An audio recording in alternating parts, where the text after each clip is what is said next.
Welcome to the Dangerous Levels of Caffeine Network, first episode. And today we'll be focusing on World War II and how caffeine really came in to play and became as a good energy stimulant for the U.S. military. I mean, caffeine was originally introduced into Europe before the 1700s, and so it's been through the Revolutionary War, the Civil War. I mean, we've been pouring coffee for a long time. But when you're looking at an army who was able to overcome the Nazi regime, who had been running on dangerous levels of narcotics, considering that Pervitin was the first methamphetamine that was produced and patented, and it was patented in Germany in 1936 through Temmler Pharmaceuticals. And so the Nazi regime got their fingers on it and pumped it into their military. By 1938, they had pumped methamphetamines, cocaine, and opium into their military, and you could get methamphetamines by walking into a drugstore, CVS, like a Walgreens. It didn't matter. You could walk in and get methamphetamines, and so, but it just damaged their military, and it began to damage their society. So, like Teddy Roosevelt put an Opium Exclusion Act back in 1909 to help extract opium out of the country. Adolf Hitler had to start to do that, or he was going to lose his society as well.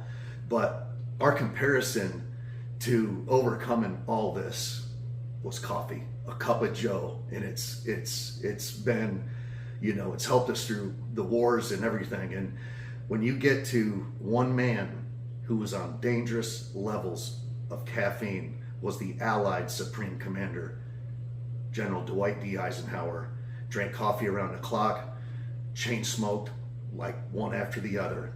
But we don't want to take anything from General George Marshall. He's the master plan. I mean, he's the one who's working with all the Allied generals, from MacArthur and Ike, who used to work for MacArthur, but he was very diplomatic. So that's why he was in the Allied positions, very diplomatic. We're working with, the English, we're working with the French, we're working with the Soviets to beat this monster, in Hitler and these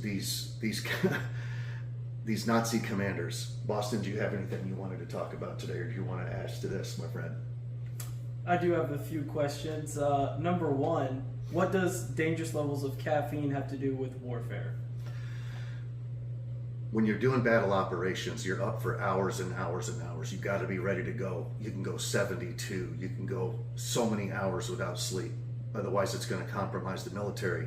And then we're not safe at home. We're not protecting what we have at home. It takes everybody. They always say, thanks for your service. Well, I thank everybody. You know what I mean? We got to keep our world open back home. I mean, say your local bar that you like to, hey, thank those guys for keeping it open and keeping it running while we're gone, so we have something to come back to.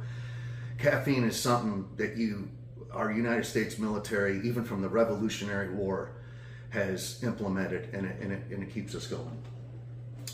Okay, so number two, why did you use this World War II display?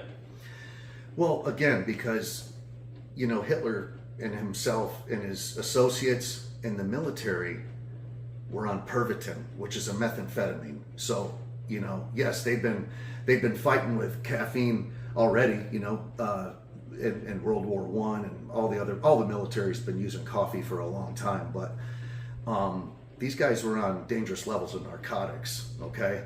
And so that catches up with you. All that is a fading magic moment, and it was. And so that's why dangerous levels of caffeine, it outdid it. What were the side effects of consuming that much caffeine? Like anything, overconsumption will catch up with you. Caffeine can produce stomach ulcers, because use it as not only just a stimulant, but it's also as a dietary supplement. So if you're using coffee to take away the hunger and stuff like that, eventually you're probably, most likely, I'm not Dr. Knapp, but you could very well end up with a stomach ulcer and a hell of a heart attack like Ike had. Ike ended up having a heart attack eventually, but Ike was using dangerous levels of caffeine, and the history and the records show that Ike drank a lot of coffee, and it also, he was our most powerful president of all time.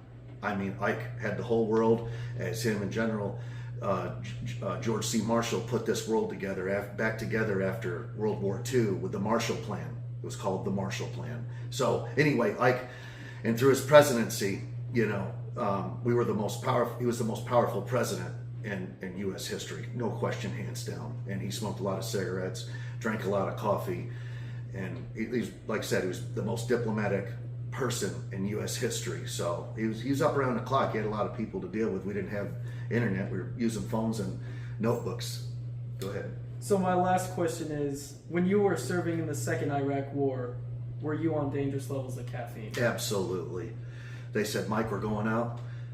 I'd swallow 2 cups before I was going out to make sure I had the perk and I was ready to go, because you want to be alert and to anything that could pop up in an engagement, or that could pop up in communications. You want to be sharp, and you want to be able to keep your senses around you all the way.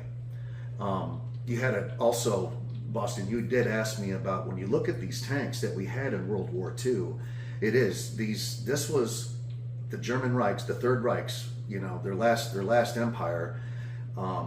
This was the King Tiger tank that they had produced 490 tanks. And we have our coffee cups up here today because what we did was we had over 50,000 M4 Shermans tanks that were developed in process to complement this war. But what we did, we used these cups out here. They don't have coffee in them, but when you're making parts for vehicles that make it easy if something breaks down for the mechanics to be able to fix this stuff, this is a perfect cylinder. Okay, here's a part. This is easy to make.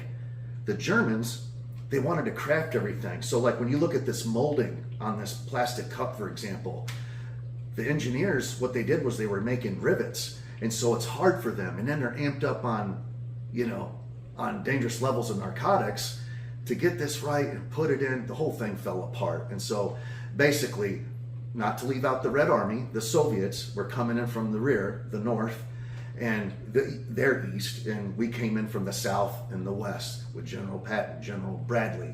And so it was a combined effort, and we were able to overcome it with, just to start with, the dangerous levels of narcotics was beaten by our dangerous levels of caffeine and over-engineering on the Tiger tanks. Thank you for joining us for this episode.